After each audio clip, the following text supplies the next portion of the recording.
Tol, pwede bang umuwi na tayo? Kanina pa tayo naglalakad dito sa gubat eh. Pero kahit isang ahas, wala pa naman tayong nakikita.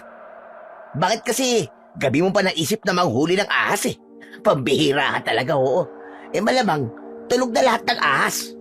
Magkaroon ka naman ng respeto sa kanila. Ikaw kaya tong istorbohin habang natutulog. Hindi ba mamibwisit ka rin? Manahimik ka na nga lang, Tomas. Alam kong natatakot ka lang. Kung gusto mong umuwi, umuwi ka na. Basta, hindi ako lalabas ng gubat na to hanggat wala akong nahuhuling ahas. Ahas lang pala ang gusto mo eh. Dapat si Aling Clara na lang hinuli mo. Hindi ba inaas ni Aling Clara yung asawa ni Aling Ising? Galit na galit nga si Aling Ising kahapon eh. Halos kalbuhin niya si Aling Clara sa sabunot eh. Loko ka talaga. Ibang ahas naman yung sinasabi mo eh. Ahasan yun ng asawa. Hindi ko maibibenta ang ganong klase ng ahas kay Lolo Milan. Kung hindi ko lang talaga kailangan ng pera para pambili ng gamot ni nanay, hindi ako sasama sa isa panguhuli ng ahas eh. Hindi ko alam kung paano mo nakakayanang magpunta rito sa gubat ng ganitong oras. Diyos ko, nakakatakot. Kinikilabutan ako eh. Pakiramdam ko lahat ng engkanto, duwende, kapre at tikbalang nakatingin sa atin, Cardo. Natatakot na talaga ako. Kapag kasi nag-iisip ka ng kung ano-ano, matatakot ka talaga. Ganun talaga ang mangyayari. Saka, Tomas, sa tagal ko nang nanguhuli ng ahas dito sa gubat, kahit dulo ng kuko ng engkanto, wala pa akong nakikita. Di sana, matagal na akong kinuha ng mga elemento kasi halos gabi-gabi ako nandito, di ba? Kung meron mang ganun sa gubat na to, paniguradong wala na ako ngayon. Ako? Kapag may kumuhang elemento sa akin, isasama na lang ako sa kaharian nila. Hindi ba ang sabi ni Lolo Milan ay puro ginto daw sa kaharian ng mga diwata at engkanto? Doon na lang ako habang buhay. Magpapakahayahay talaga ako doon. Ayoko na dito sa Earth. Puro problema na lang dito eh. Sa tingin mo ba, mapapakinabangan mo mga ginto na nandun? Walang sanglaan dun, tanga. Saka ang sarap mabuhay dito sa mundo, no? Hindi ko pa rin ipagpapalit ang buhay rito sa baryo natin, sa mundo ng mga maligno at engkanto. Tahimik ang buong kagubatan ng gabing yon. Habang naglalakad kami ng matalik kong kaibigan na si Tomas. Ang panghuhuli ng iba't ibang uri ng ahas ang kabuhayan ko. Madalas ay ibinibenta ko sa palengke ang karne ng ahas o hindi naman kaya ay sa albularyo na si Lolo Milan. Kinukuha kasi ni Lolo Milan ang kamandag ng mga ahas dahil ginagamit niya yun na sangkap sa mga gamot at ginagawa niya. Ang akala ko ay mag-isa lang akong pupunta sa gubat ng gabing yon. Pero bago ko umalis kanina sa bahay, ay biglang dumating si Tomas. Nakiusap siya sa akin na isama ko siya sa panghuhuli ko ng ahas dahil kailangan niya ng pera para sa gamot ng nanay niya. Siyempre, bilang isang mabuti at matulunging kaibigan, ay pumayag ako. Pero parang gusto ko nang magsisi na isinama ko pa si Tomas dahil masyado siyang matatakutin. Hindi tuloy ako makapag-concentrate sa paghahanap ng ahas nang dahil sa kanya. Sa gitna ng aming paglalakad ay humuni ang isang kwago. Nagulat ako nang biglang kumapit sa braso ko si Tomas na para siyang isang unggoy na naglalambitin sa baging. Cardo! Cardo, ano yun? Aswang ba yun? Parang huni yun ang manananggal ah. Ano ka ba naman? Bitiwan mo nga ako, Tomas. Ano bang manananggal ang pinagsasasabi mo? Sa dami ng puno sa gubat na to, sa tingin mo ba ay may manananggal na magtatangkang lumipad-lipad dito? Walang mangyayari sa kanya. Sasabit lang siya sa mga sanga ng puno. Kung hindi yun manananggal, ano yun? Naku po, baka tik-tik. Tol, umuwi na talaga tayo. Baka dito pa tayo mamatay eh. Hindi tayo mamamatay. Sa gutom tayo mamamatay kapag umuwi tayo walang huling ahas. Saka sige, uuwi tayo. pero wala kang pambili ng gamot ng nanay mo. Ano, gusto mo ba yun, ha? Wago lang yun, Tomas. Wago lang. Pambira ka. Baka nga sa'yo pa yun matakot kapag nakita ka eh. Aakalain niya na isa kang aswang. Wow! Grabe kung makapaglait ha. Eh di ikaw na ang gwapo. Bakit? Gwapo naman talaga ako ah. Saka pwede ba? Tumahimik ka na ang ingay-ingay mo. Dahil sa'yo nabubulabog ang mga ahas eh. Kaya hanggang ngayon, wala pa rin tayong nauhuli. Sa awa ng Diyos, ay tumahimik na si Tomas. Doon ko na itinuon ang aking atensyon sa paghahanap ng ahas. Isang butas sa ilalim ng malaking puno ang nakita ko. Inilabas ko ang isang pito na gawa sa kawayan. Ang pito na yon ay pamana pa sa akin ng namayapa kong ama. Kapag pinatunog ang pito na yon, ay lumalabas ang mga ahas sa kanilang pinagtataguan o lungga. Sa tatay ko natutunan ang lahat ng kaalaman ko sa panghuhuli ng mga ahas. Bata pa lang ako ay isinasama niya na ako kapag nanguhuli siya ng ahas. Kaya naman, masasabi ko na naging biyasa ako sa ganung gawain nang dahil sa aking ama. Pinatunog ko na ang pito at hindi nagtagal ay lumabas ang ulo ng isang kobra sa isang butas. Walang takot na dinakma ko ang ulo ng kobra. Mabilis na pumulupot sa braso ko ang katawan ng kobra na yon. Tomas! Tomas! Dali! Yung sako! Buksan mo! Bilis! Teka, sandali lang, tol. Baka mamaya matuklaw ako niyan, ha? Ikaw pa talaga may ganang matakot, ha? Eh ako to may hawak sa ahas eh. Sige na! Bilisan mo na! Eh baka kasi tuklawin ako niyan habang nilalagay mo sa sako eh. Nako, cobra pa naman yan. Isang kagat lang yan. Dedo talaga ako. Anak ng... Ang dami yung sinasabi. Ang daldal mo talaga. Ihanda mo na nga ang sako at tumihigpit ng pagkakapulupot nito sa braso ko. Bilisan mo na! Oo na. Sandali lang. Binuksan na ni Tomas ang sako at agad kong inilagay doon ang kobra. Kinuha ko kay Tomas ang sako at saka ko tinalian ang butas nun para hindi na makawala ang ahas. Ayos! Ang galing natin, Cardo. Sus, parang ako lang naman na magaling. Walang tayo, Tomas. Uy, huwag mo naman baliwalay ng ginawa ko, no?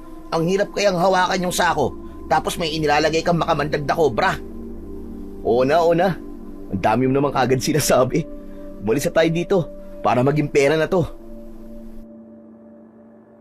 Nauna na akong maglakad kay Tomas habang bitbit ko ang sako. Hindi nagtagal ay nakalabas na kami ng gubat. Dumiretso kami sa kubo ni Lolo Milan.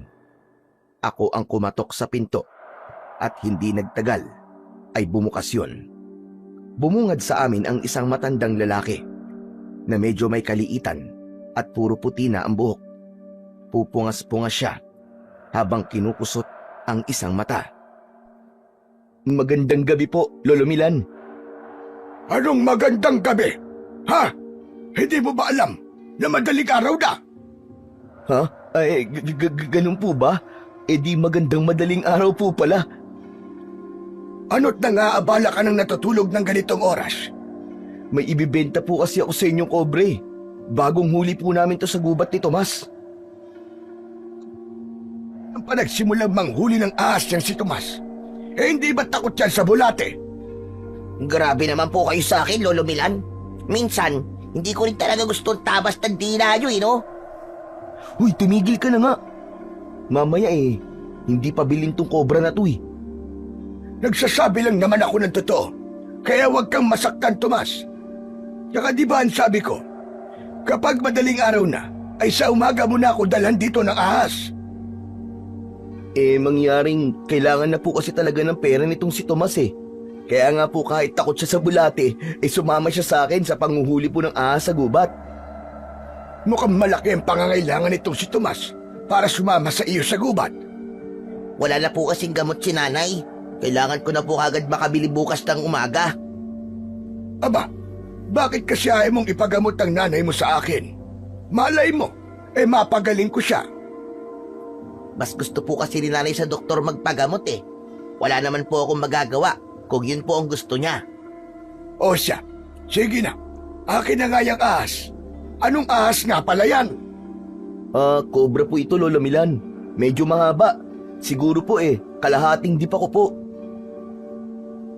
Pagkatapos nun, inabot ko kay Lolo Milan ang sako at tinansya niya ang bigat noon. Dinala niya ang sako sa loob ng kubo niya at nang balikan niya kami ni Tomas, ay inabutan niya ako ng pera na agad ko namang kinuha. Oh, heto na ang pera. 600 piso yan. Dinagdagan ko na at tulong ko na rin dyan kay Tomas para malaki-laki ang hatian niyong dalawa. Nako, salamat po. Napakabait niyo po talaga, Lolo Milan. Huwag sana muna kayong mamamatay. Walang hiya ka naman sa panalangin mo. Pero gusto ko yan. At baka mamaya humaba pa talaga ang buhay ko. Sige na, umalis na kayo at babalik pa ako sa pagtulog ko. Maraming salamat po, Lolo Milan. Sa susunod po ulit. Matapos isarado ni Lolo Milan ang pinto, ay naglakad na kami ni Tomas.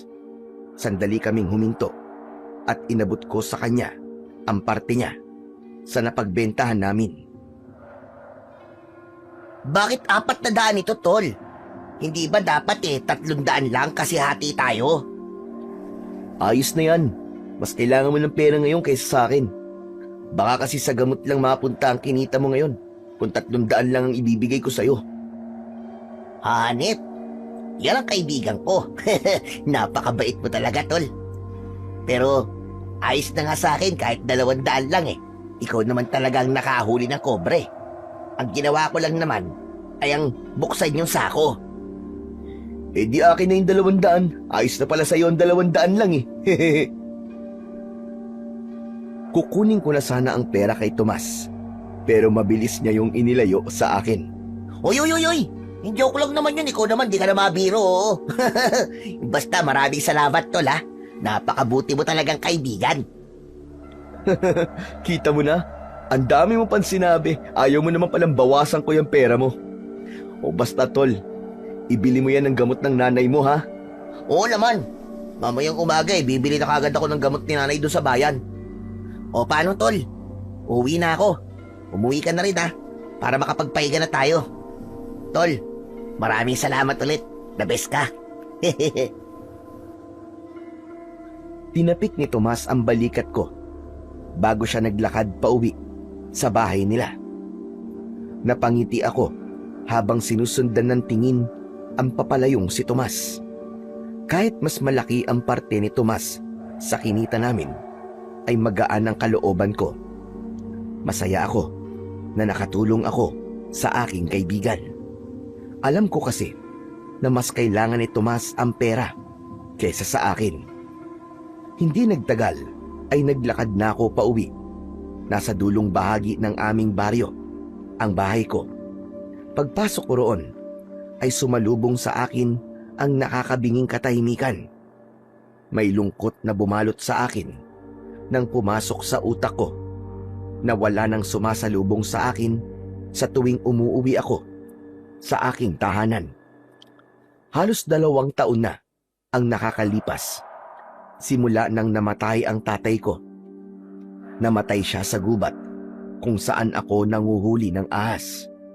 Magkasama kami ni tatay na nagpunta sa gubat para manghuli ng ahas.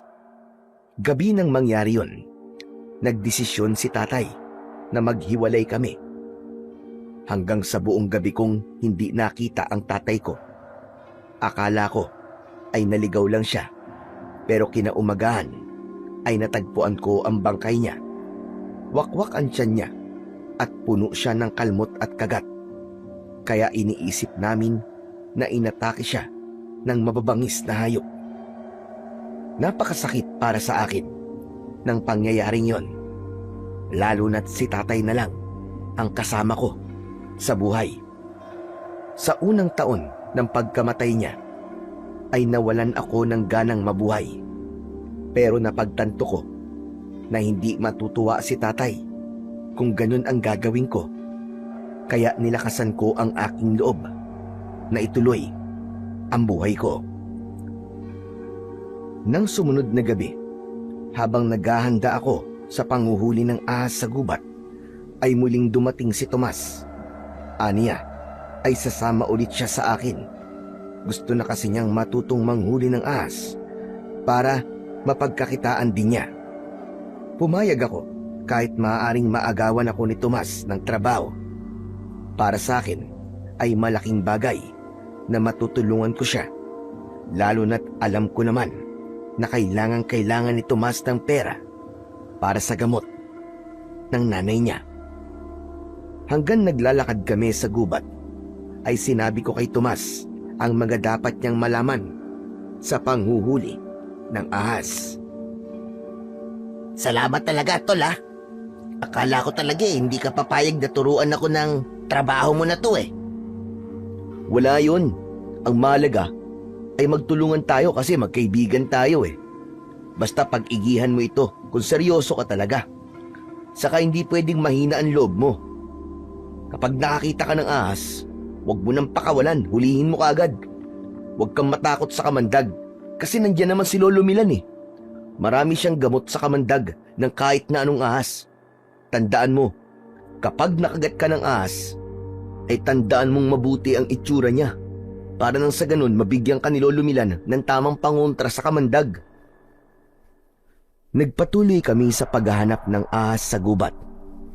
Nang makakita ko ng sawa na nasa sanga ng isang puno, ay ipinakita ko kay Tomas ang tamang paraan ng panghuhuli. Nang mailagay ko sa sako ang sawa, na halos kasing taba ng braso ko ang taba, ay labis na humanga si Tomas. Grabe ka talaga, tol. Imba ka. Sobrang galing mo talagang manghuli ng ahas. Para kang dumadakma ng uod lang eh. Hindi ka ba natatakot sa tuwing ginagawa mo yon? Hindi na, Tomas. Sanay na ako eh. Saka kapag kinakabahan at natatakot ka, hindi mo mahuhuli ang dapat mong hulihin. Kaya dapat alisin mo ang takot at kaba mo. Sige. Sa susunod na makakakita tayo ng ahas, pwede bang ako muna ang uhuli? Bakit? Kaya mo na ba? Oo naman, kayang-kaya ko no. Pinanood ko kasi ng maigi yung ginagawa mo eh. Huwag mong kakalimutan, sa ulo palagi ang unang hawak para hindi ka matuklaw. Kapag sa katawan o buntot mo kasi unang hinawakan, sigurado tutuklawin ka ng ahas. Ay nako, hindi mo na kailangang ipaalala pa sa akin yan.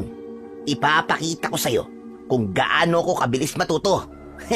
Watch me! Nagpatuloy kami ni Tomas sa paglalakad sa gubat upang maghanap ng ahas. Sa tuwing may makakapal na halamanan sa daan, ay hinahawi ko yun gamit ang dala kong itak. Makalipas ang ilang sandali, ay may nakita kong buntot ng ahas na nakalabas sa makapal na halaman. Medyo mataba ang buntot, kaya alam ko na malaking ahas yun. Tinapik ko sa braso si Tomas. Tomas, nakikita mo ba yung buntot ng ahas? Hindi ba ang sabi mo ay ikaw ang uhuli ng sunod na ahas na makikita natin? Diyos ko po, ang taba naman ang buntot ng ahas na yon, Cardo. Pwede bang sa susunod na ahas talaga ko? Pas muna dyan. Parang sobrang laki naman yata dyan. Hindi pa yan kaya ng powers ko. Ano ka ba, Tomas? Hindi ba ang sabi ko sa'yo alisin mo ang takot at kaba mo? Paano ka matututo ng trabaho kung sa malaking ahas takot ka? Pero baka lunukin ako ng buo niyan eh. Huwag kang mag-isip ng negatibo, Tomas. Saka nandito naman ako. Magkasama tayo. Sa tingin mo ba, papayag akong kainin ka ng ahas na yan? Kaya sige na. Hulihin mo na yan. Mukhang sawa lang yan. Pwede mo yung ibenta sa palengke kada kilo. Tiba-tiba ka dyan, tol. Talaga? Totoo ba yan sinasabi mo? Oo nga. Kailan ba ako nagsinungaling sa'yo, ha? Kapag naibenta mo yan, baka sure na ang gamot ng nanay mo ng 2 buwan. Okay, sige. Laban. Para sa gamot ng nanay ko. Bilisan mo na at baka mamaya makaalis pa yung sawa. Basta magdahan-dahan ka lang, ha? Tumango si Tomas habang bakas sa mukha niya ang takot. Marahang naglakad si Tomas palapit sa buntot ng ahas na bahagyang gumagalaw. Nakaabang lang ako upang kapag kinailangan ni Tomas ng tulong ay malalapitan ko kagad siya. Pero habang wala pang nangyayari ay hinayaan ko muna siya upang matutunan niya ang panghuhuli ng ahas. Nang nasa tabi na ng buntot ng ahas si Tomas, ay dinakma niya ng dalawa niyang kamay ang buntot nito. Nagsimulang pumiglas ang buntot, pero hindi yung binitiwan ni Tomas. Natampal ko ang aking noo dahil sa ginawa niya. Tol! Tol, ang lakas ng ahas na to! Tol, nalalaban siya! Naku ka! Hindi ba sabi ko sa'yo, ulo muna ang hawakan mo? Hindi ko naman alam kung nasan yung ulo niya eh. Nasa loob siguro ng halaman. Kailangan ko siguro siyang hilahin para makita ko yung ulo. Anak ng teteng, oo. Delikado yung ginagawa mo eh. Pakawalan mo na nga lang yan. Ayoko, Tol. Hawak ko na eh. Kaya, hindi ko na ito papakawalan. Basta abangan mo yung ulo. Ikaw na bahala. Sinimulan nang hilahin ni Tomas ang buntot. Baka sa mukha niya ang hirap dahil mukhang napakalakas talaga ng ahas na yon. Hanggang sa nagulat kami nang lumabas na sa makapal na halaman ang may-ari ng buntot na yon. Nanlaki ang mga mata namin ni Tomas nang malaman naming hindi yun isang ahas, kundi isang halimaw na parang isang taong bayawak. Ang katawan nun ay parang sa tao, pero ang balat ay sa bayawak. Ang ulo ng halimaw ay may sa bayawak din, pero malalaki ang matutulis nitong mga pangil. Meron yung matutulis na mga kuko. Nang umangil ang halimaw, ay binitiwan na ni Tomas ang buntot at saka siya tumakbo palapit sa akin. Takot na nagtago si Tomas sa likod ko. Hinigpitan ko ang pagkakahawak ko sa itak. Noon lang ako nakakita ng ganoong klase ng nilalang sa buong buhay ko. Hindi ko masabi na isa yung malaking bayawak dahil nakatayo yun sa dalawa nitong mga paa. Tol, anak ng hayop po. Anong klaseng bayawak yan? Bakit para siyang tao, Tol? Hindi ko alam, Tomas. Ngayon lang ako nakakita ng ganyang nilalang. Pero humanda ka. Mukhang di siya mabait. Mukhang kakatayin niya tayo. Hindi talaga mabait yan, Tol. Tignan mo nga, may ganyan bang mabait? Parang gusto niya na tayo kainin, Cardo eh. Ang mabuti pa umalis na tayo rito. Bago pa niya tayo gawing hapunan. Tara na! Hindi tayo aalis dito nang hindi siya nahuhuli, Tol. Sigurado ako na malaking pera ang makukuha natin kapag naibenta natin ang taong bayawak na yan. Ano ka mo? Hoy, wala ka na ba sa sarili mong katinuan? Tol, papatayin tayo ng halimaw na yan. Umalis na tayo rito, Tol, parang awa mo na. Baka maihina ako sa sobrang takot. Umalis na tayo rito. Hindi na muna ako nagsalita. Matapang kong tinignan ng diretsyo sa mga mata ang halimaw. Iwinasiwas ko sa hangin ang hawak-hawak kong itak. Dahan-dahan akong lumapit sa halimaw. Naunang umatake ang halimaw. Tumakbo yon papalapit sa akin. Sasalubungin ko sana siya ng taga, pero bigla siyang tumalikod at hinampas niya ako ng kanyang mahabang buntot. Tinamaan ako sa muka at nakaramdam ako ng matinding pagkahilo. Pakiramdam ko ng mga sandaling yon ay sinampal ako ng kamay ng isang higante. Pinilit kong magpakatatag, pero biglang tumakbo ang halimaw palayo. Napakabilis niyang nakalayo hanggang sa hindi na namin siya nakita. Susundan ko sana ang halimaw, pero mabilis na hinawakan ni Tomas ang braso ko. Ano ka ba, Cardo? Huwag mo na sundan yung halimaw. Pambihira ka naman, oh. Tignan mo nga nangyari sa'yo. Ang laki ng pasa mo sa mukha, oh. Para kang sinuntok ng isang boksingero. lang yung taong bayawak ngayon. Ang lakas ng buntot niya. Ang mabuti pa, umalis tayo rito. Baka mamaya may mga kasama pa yun eh. Baka tawagin pa niya mga kasama niya. Tara na, umalis tayo. Pagkasabi nun ni Tomas, sinunod ko na lang siya at nagsimula na kaming maglakad palabas ng gubat. Panay ang himas ko sa aking muka dahil sa sobrang lakas ng buntot na humampas sa akin ay parang namanhid ang buo kong muka. Napagtanto ko na tama si Tomas na umalis na muna kami sa gubat dahil wala kaming ideya kung anong klase ng nilalang ang nakita namin kanina. Hindi namin alam kung ano ang kaya nung gawin. Nang nakalabas na kami ng gubat, ay doon na namin medyo binagalan ang aming paglalakad. Grabe, tol. Nakakatakot yung halimaw na nakita natin kanina.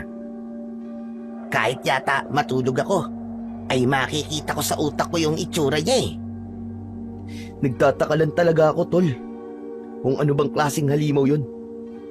Sa tagal ko na nagpupunta sa gubat na yun, kanina ko lang nakita ang halimaw na yun. Hindi siya malaking bayawak. Nakita mo naman, di ba? Tao ang katawan niya, pero ang balat niya ay sa bayawak. Mabuti na lang talaga at nakaligtas tayo. Anak ng pakiramdam ko, kung sinundan mo pa yon, aba, paniguradong katapusan na natin. Tama ka. Pero bukas na tayo mag-usap, tol. Umuwi na muna tayo. Ako na ang bahalang magbenta nitong sawa sa palengke bukas ng umaga.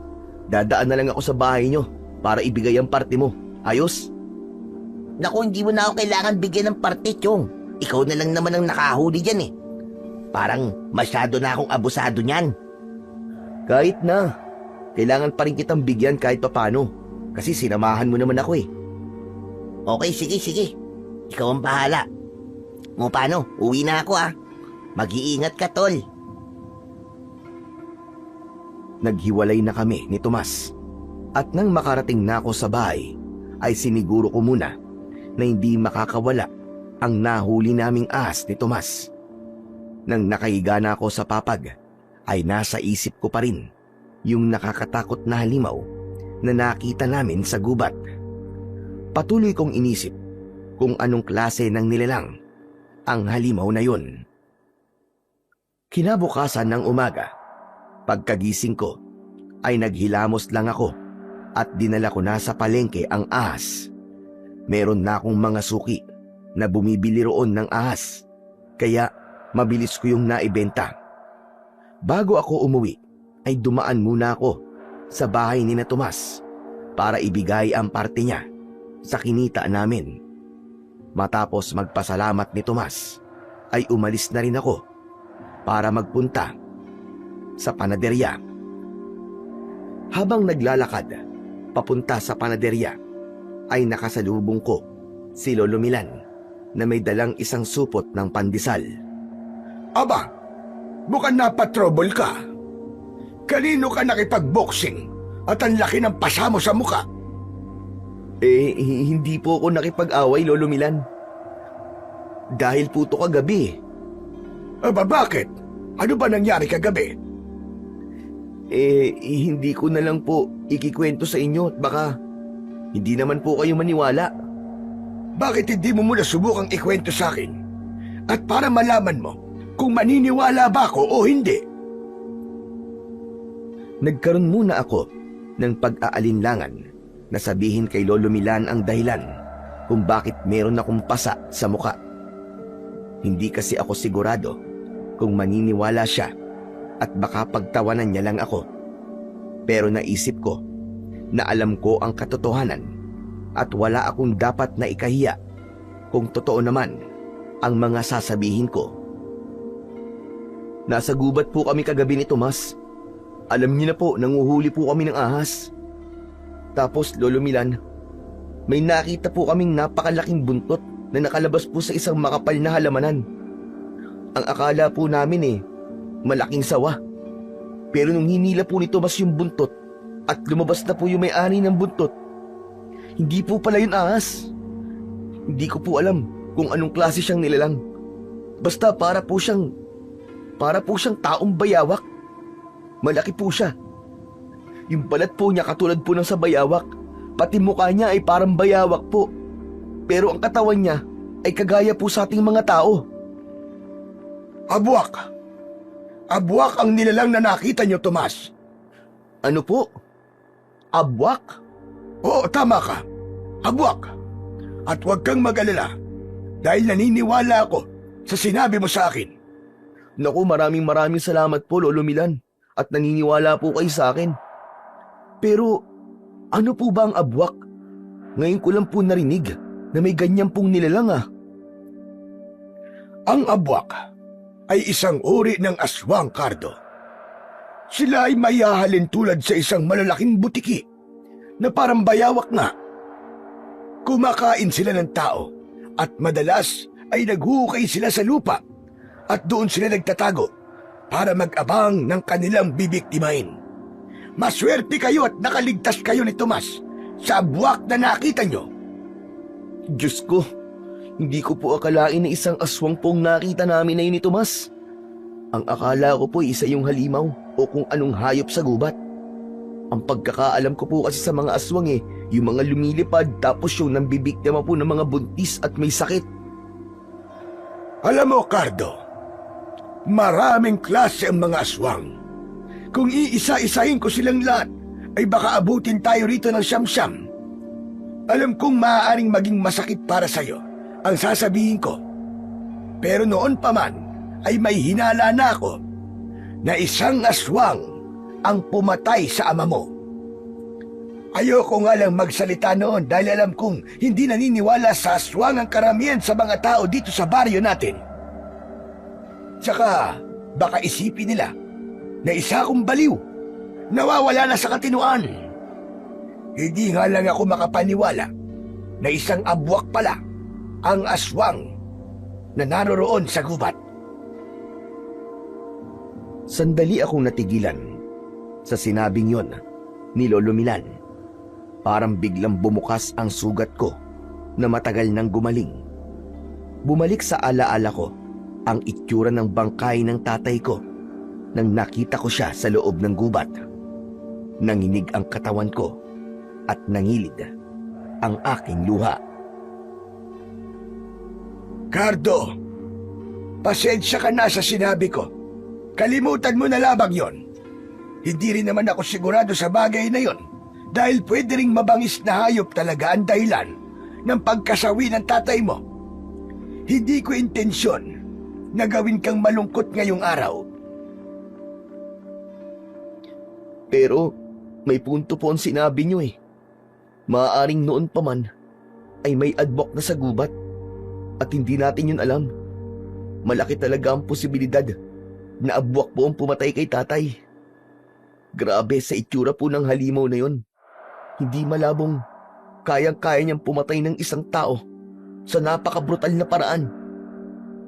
Lolo Milan, alam mo ba kung paano patayin ng isang abwak? Hay nako, ito na nga ba sinasabi ko? Dapat ay hindi ko na yun sinabi sa iyo. Bakit ba hindi ko naisip na magkakaroon ka ng kagustuhan na patayin ang abwak? Hindi po ba yun ang tama akong gawin? Ang ipaghiganti ang pagkamatay ni tatay? Hindi po ba dapat mabigyan ng hustisya ang nangyari sa tatay ko? Hindi mo ko naiintindihan. Para sa iyong kaalaman, mabangis na klase ang aswang na mga abwak. Hindi sila nakakaramdam ng awa dahil ang tanging nasa utak nila ay ang pumatay at kumain ng mga tao. Isa pa, hindi natin alam kung isa lang o maraming abwak ang naroroon sa gubat. Paano kung marami sila? Sa tingin mo ba ay kaya mo silang labanan kung mag-isa ka lang? Wala po akong pakialam, Lolo Milan. Kahit isa o 100 ng abwak na kailangan kong labanan at harapin. Ang gusto ko po ay ang mabigyan po ng hustisya ang nangyari sa tatay ko. Kung kayo po nasa posisyon ko, sigurado po ako na parehas po tayo ng gagawin. Tama ka naman, Cardo. ganyan nga rin ang ginawa ko noon. Para sa kaalaman mo, pinatay ng isang aswang ang nanay ko sa baryo kung saan ako nanggaling. Ginusto kong ipaghiganti ang pagkamatay niya at nilabanan ko ang aswang. Pero tignan mong nangyari sa akin. Itinaas ni Lolo Milan ang kanyang damit at napasinghap ako nang makita ko ang pahabang peklat mula sa dibdib hanggang sa tiyan ni Lolo Milan. May kilabot na gumapang sa buong katawan ko dahil naisip ko kung gaano kalaki ang naging sugat niya sa kanyang dibdib. Ito ang nangyari sa akin nang nilabanan ko ang aswang na pumatay sa nanay ko. Muntik na niya akong mapatay. Kung hindi ako nailigtas ng lolo ko, malamang ay hindi mo na ako kausap ngayon. At wala rin akong maibibigay sa iyo na payo o paraan para patahin ang abwak dahil wala akong kasanayan pagdating sa pakikipaglaban sa mga aswang, lalo na sa abwak. Isa lamang akong manggagamot.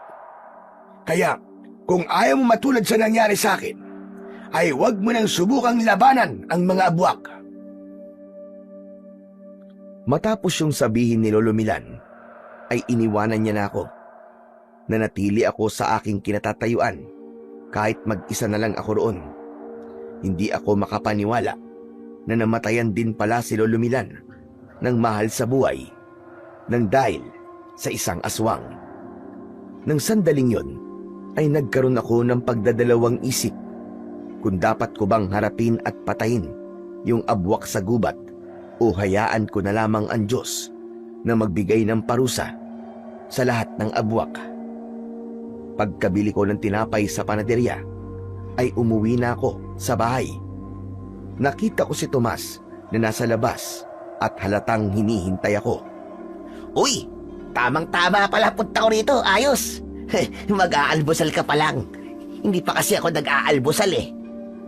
Sus, alam mo lang talaga ang oras ng pagkain ko. Sige na, tara na sa loob at saluhan mo na ako sa almusal. Umasok kami ni Tomas sa bahay ko. Nagtimpla ko ng kape para sa aming dalawa at nagsimula na kaming kumain.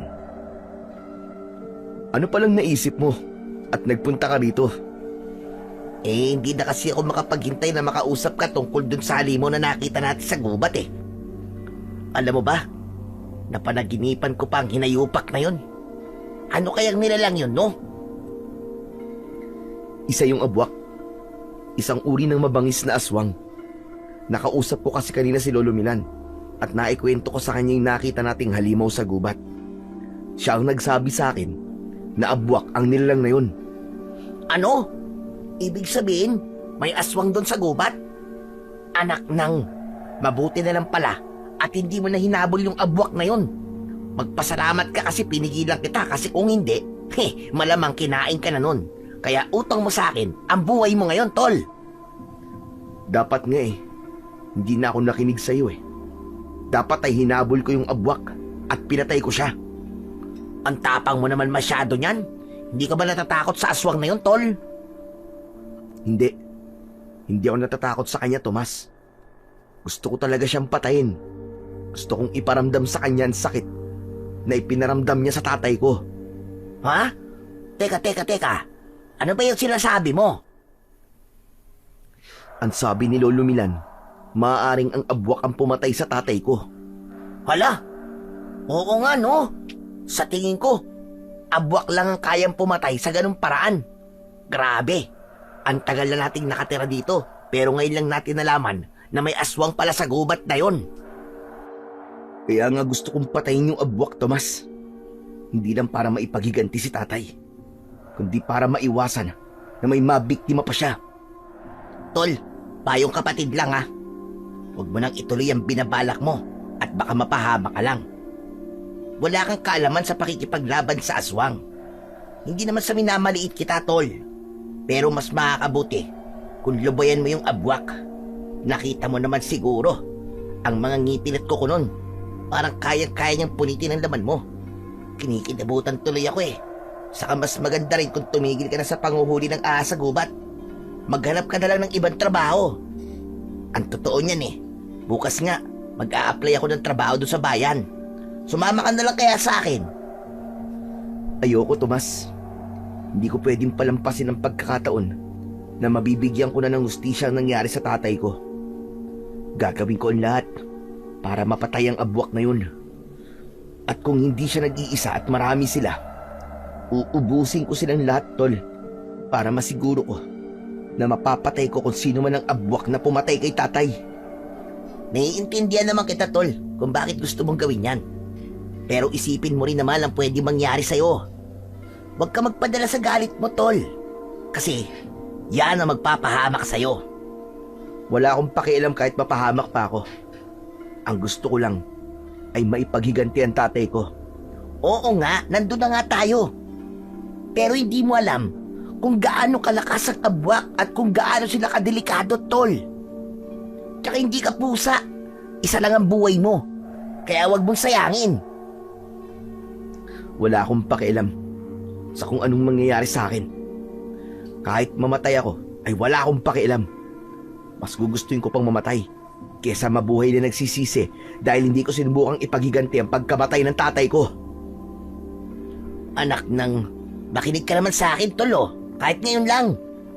Kahit anong sabihin mo, Tomas, hindi mo na ako mapipigilan. Pero, Tol, Huwag mo nang subukan na pigilan ako, Tomas. okay. Kung yan ang gusto mo at nakapagpasya ka na, bahala ka sa buhay mo. Sa bagay, buhay mo naman yan eh. Basta, kapag may nangyaring masama sa'yo, huwag mong sasabihin na hindi kita binalaan ha, na hindi kita pinigilan. Hindi na ako nagsalita pa at itinuon ko ang aking atensyon sa pagkain. Pero tumatakbo na sa utak ko ng sandaling yon kung paano ko papatayin ang abwak. Ang tanging nasa utak ko ay ang bigyan ng hustisya ang pagkamatay ng tatay ko at wala na akong pakialam kahit ikakapahama ko yun. Masakit sa akin na walang nananagot sa nangyari sa tatay ko dahil inisip naming lahat na mabangis na hayop lamang ang pumatay sa kanya. Kaya nang malaman kong isang aswang ang responsable sa pagkawala ni tatay, ay gusto ko na kagad kunin ang pagkakataon na yon para mawala na ang bigat sa dibdib na matagal ko nang dinadala. Nang umalis na si Tomas, ay kinuha ko ang aking itak. Sinimulan ko yung hasain at patalimin. Yun ang gagamitin kong sandata sa paghaharap namin ng abwak. Nang masiguro ko na matalim na ang itak, ay saka ako nagsanay sa pakikipaglaban. Kahit ang totoo ay hindi ko alam ang aking ginagawa. Isang puno ng saging na nasa likod ng bahay ko ang ginamit ko. Inisip ko na yun ang abwak na kailangan kong patayin. Pinagtataga ko ang puno ng saging at pinaulanan ng saksak hanggang sa tuluyan na yung nabuwal. Habol ko ang aking paghinga. Dama ko ang labis na galit na bumalot sa akin. Wala nang atrasan ito. Mamayang gabi ay tutugisin at papatayin ko ng walang yang abwak na yun. Pagsapit ng dilim ay mag-isa kong nagtungo sa gubat, dala ang itak at lampara. Wala ako roon para manghuli ng ahas, gaya ng palagi kong ginagawa. Nandoon ako para bigyan ng hustisya ang pagkamatay ni tatay. Pinuntahan ko ang lugar kung saan namin nakita ni Tomas ang abwak. Abwak! Abwak, nasan ka? Magpakita ka sa akin at harapin mo ako! Hindi ako natatakot sa'yo! Magpakita ka! Katahimikan ang sumagot sa akin. Hindi ko naramdaman na nasa paligid ko ang abwak. Kaya naisipan kong suyurin ang loob ng gubat. Aminado ako na may takot akong nararamdaman ng mga sandaling yon. Pero mas matindi ang kagustuhan kong labanan at puksain ang abwak. Makalipas ang halos 1 oras, ay bigo pa rin akong makita ang aking hinahanap. Sandali akong huminto sa ilalim ng isang puno ng balete at luminga ako sa paligid. Nasaan na kaya ang abwak na yun? Alam niya kaya na paparating ako? Kaya naman nagtatago siya? Magpapatuloy na sana ako sa paglalakad nang may naramdaman akong gumagalaw sa itaas ng puno ng balete. Tumingala ako at bahagya kong itinaas ang lampara upang makita ko kung ano yung gumagalaw. Nanlaki ang mga mata ko nang may nakita akong kakaibang ahas na mabagal na gumagapang sa sanga ng puno. Kakaiba yun dahil kulay puti ang ahas. Sa tansya ko ay isang dipa. Ang haba nun. Hindi yun ganun kataba. Siguro ay 3 daliri ko lamang ang taba ng katawan ng ahas. Teka, anong klaseng ahas kaya yun? Sa tagal ko na nanguhuli ng ahas, ay ngayon ko lang nalaman na meron palang kulay puting ahas. Paniguradong malaki ang kikitain ko kapag nahuli kita. Isinantabi ko muna ang paghahanap sa abwak at napunta ang atensyon ko sa puting ahas. Ibinaba ko ang lampara at itak. Maingat kong inakyat ang puno ng balete at siniguro ko na matibay ang mga sanga na hinahawakan at tinatapakan ko. Nang nasa sanga na ako kung saan naroon ang ahas, ay yumuko ako at pinlit kong abutin ang buntot ng ahas, pero agad akong natigilan. Teka, mali ito ah. Delikado kapag sa buntot ko siya uhulihin dahil siguradong tutuklawin niya ako. Pero paano ko naman siya madadakma sa ulo? Ang layo ng ulo niya sa akin. Naisipan ko na kunin ang atensyon ng ahas para humarap yun sa akin. Doon ko na hinawakan ang buntot ng ahas at mabilis yung pumihit paharap sa akin. Nagulat ako nang biglang umatake ang ahas sa akin. Lumipad yun at tinuklaw ako sa leeg. Naramdaman ko ang pagpasok ng kamandag sa katawan ko. Nataranta ako at nakabitaw ako sa pagkakahawak sa sanga na naging dahilan para mahulog ako. Malakas akong bumagsak sa lupa at unang tumama ang likod ko. Tatayo sana ako pero hindi ko maigalaw ang kahit na anong parte ng katawan ko. Nakita ko ang puting ahas na nagliwanag at biglang nawala. Hindi ko na nagawang isipin kung paano yun nangyari dahil naramdaman ko ang labis na pananakit ng kagat ng ahas. Napakainit ng katawan ko na para akong tinutupok ng apoy. Gusto kong sumigaw pero kahit ang pagbuka ng bibig ko ay hindi ko magawa. Naisip ko na mamamatay na ako ng gabing iyon dahil baka makamandag na ahas ang kumagat sa akin. Hanggang sa naramdaman ko ang pagdaloy ng kamandag sa aking ugat. Naglalaway na ako at nanginginig ang katawan. Hindi nagtagal ay nagdilim ang paligid at tuluyan na akong nawalan ng malay. Ang buong akala ko ay yun na talaga ang aking katapusan. Kaya laking pasasalamat ko sa Diyos nang magising ako na nakahiga sa papag ng aking kubo. Umaga na ng oras na yon. Agad kong nakita ang kaibigan kong si Tomas na nakaupo habang natutulog sa isang sulok. Kinapa ko ang sugat ko sa leeg at nagtaka ko dahil wala na akong sakit na nararamdaman. Tomas! Hoy, Tomas! Tomas, gising! Oh, oy, Cardo! Naku, Diyos ko, salamat naman at nagising ka na. Sandali lang, tatawagin ko lang si Lolo Milan. Nasa labas lang siya. Diyan ka lang, Cardo, sandali lang ha. Nagmamadaling tumakbo si Tomas palabas. Tumayo ako at humarap ako sa salaming nakasabit sa dingding. Tinignan ko ang tuklaw ng ahas sa leeg ko at mas lalo akong nagtaka dahil tuyo na kagad yun. Bakit parang ang bilis yatang gumaling na sugat ko? Sandali, hindi kaya ilang araw na akong walang malay? Hindi nagtagal ay pumasok na si Lolo Milan at kasunod niya si Tomas. Kumusta ng pakiramdam mo, Cardo? Maayos na po, Lolo Milan. Wala naman na pong masakit po sa akin. Ilang araw na po ba akong walang malay? Hindi araw, Cardo. Kundi oras pa lamang na wala kang malay. Magpasalamat ka sa akin, tol. Kasi sinundan kita kagabi. Alam ko kasi napupunta ka sa gubat para labanan yung abwak na sinasabi mo. Tapos yun, nakita kitang walang malay sa tabi ng puno ng balete. Tapos, may kagat ka ng ahas dyan sa leeg mo. Ako nagdala sa'yo rito sa bahay mo at tinawag ko kagad si Lolo Milan. Tama. Nakagat nga ako ng ahas. Umakyat ako doon sa puno ng balete para hulihin yung ahas at tinuklaw niya ako sa leeg kaya nahulog ako mula doon sa puno. Maraming salamat sa iyo, Tomas, ha.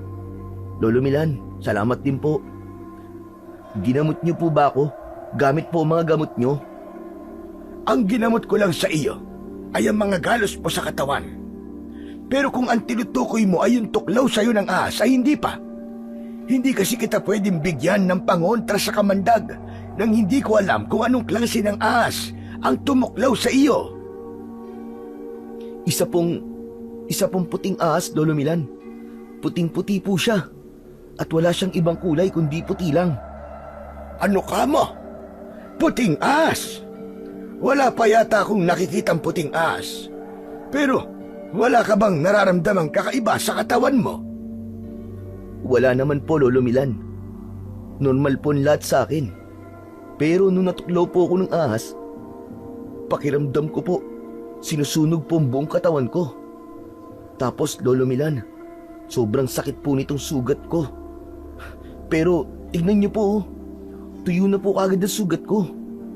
Paano po kaya ito nangyari? Nakapagtataka nga, natuyo na kagad ang tuklaw sa iyo ng ahas. Pero, baka kasi walang laso ng kamandag ng ahas na yon. Nataranta ka lang siguro, kaya ganun ang nangyari sa iyo. Siguro nga po. Kung ganun ay uuwi na ako. Tutal mukhang ayos ka naman na. Kung may maramdaman kang kakaiba ay sabihan mo kagad ako. At isa pa, nakikiusap ako sa iyo, Cardo. Tigilan mo na ang pagdanais mong harapin at patayin ang abwak. Masyadong delikado. Tignan mo ang nangyari sa iyo. Hindi lang abwak ang maaaring magdulot sa iyo ng panganib, kundi ang iba't ibang bagay at hayop na nasa loob ng gubat na iyon. Hindi na lang ako nagsalita. At nang nakaalis na si Lolo Milan, ay nilapitan kagad ako ni Tomas. Ano palang nangyari sa paghahanap mo kagabi sa abwak, tol? Nakita mo ba yung abwak? Hindi. Hindi siya nagpakita sa akin. Habang hinahanap ko yung abwak, ay may nakita akong puting ahas sa puno ng balete. Nang subukan ko siyang hulihin, ay dun niya na ako tinuklaw. Tapos alam mo ba, tol? Matapos niya akong tuklawin, ay bigla siyang nawala. Para bang naglaho siya na parang bula. Iniisip ko tuloy baka engkanto yung ahas na yon kasi nandun siya sa puno ng balete. Hindi ba ang sabi-sabi ng matatanda ay tirahan daw ng mga elemento ang puno ng balete? Talagang pinaghinalaan mo pang engkanto yung ahas, ha? Malamang nagdidelirio ka ng mga oras na yon kaya inakala mo na nawala siya. Baka ganun ang epekto ng kamandag ng ahas na yon. Magpasalamat ka na lang talaga, Cardo, at buhay ka pa ngayon. Oh, ano na nga palang plano mo? Ganun pa rin. Hahanapin ko pa rin ang abwak. Hindi ako titigil hanggat hindi ko siya napapatay. Anak ng teteng, oo. Hindi mo ba narinig yung sinabi sa ni Lolo Milan? Masyadong delikado yung ginagawa mo. Baka yan pa maging dahilan ng kamatayan mo eh. Napag-usapan na natin ang tungkol sa bagay niyan, Tomas. Alam mo naman siguro kung gaano ko kagustong bigyan ng hustisya ang nangyari sa tatay ko. Naku, bahala ka na nga. Ayoko na sumakit ang ulo ko sa pagpigil sa kung anong gusto mong gawin. O siya, paano? Uwi na rin muna ako sa amin at kagabi pa ako hindi umuwi. Paniguradong nag-aalala na si nanay sa akin. Sige tol, walang problema. Maraming salamat pala ulit sa pagtulong mo sa akin, ha. Matapos yun, ay umalis na si Tomas. Nang mag-isa na lang ako, ay inisip ko ang nangyari kagabi. Napahawak ako sa sugat ko sa leeg. Sa totoo lang, hindi pa rin ako makapaniwala na buhay pa ako ng sandaling yun. Sa kabila ng hindi magandang nangyari sa akin nung nakaraang araw, ay hindi pa rin nawala ang kagustuhan kong patayin ang abwak. Dahil normal na ang pakiramdam ko, ay muli akong nagsanay ng mag-isa. Siniguro ko na magiging handa ako sa sandaling magharap na kami ng abwak hanggang sa sumapit na ang dilim.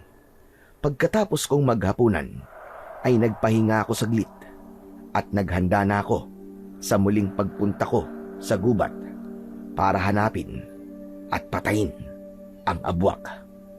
Hindi nagtagal ay nasa loob na naman ako ng gubat, dala ang aking itak at lampara.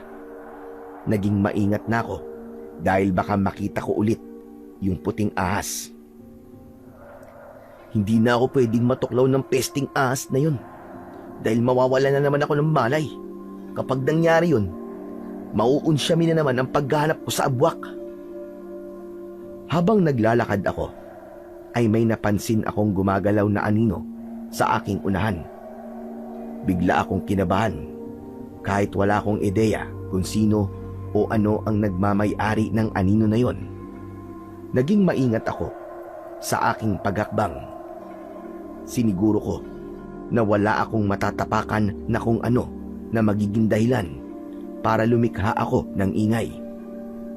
Nang malapit na ako sa anino, ay nagtago muna ako sa likod ng isang puno. Huminga ako ng malalim at saka ako sumilip. Nagimbal ako nang makita ko na abwak ang nagmamay-ari ng aninong yon.